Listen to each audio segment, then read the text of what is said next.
मी प्रवीण गोयल सकाळी 6 वाजता उठून देशाच्या चांगल्यासाठी मतदान केला आणि 6 वाजतापासून 1 घंट्यापासून लाईनमध्ये लागून 6:15 वाजता मी मतदान केला।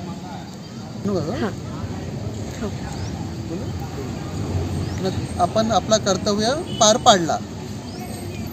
मी दीपक गोयल सकाळी 7 वाजता येऊन मतदान केला आणि जो आमचा जो संविधान आहे, जो आपल्याला हक्क दिला आहे मतदानाचा, तो आम्ही पूर्ण पार पाडला। जय महाराष्ट्र।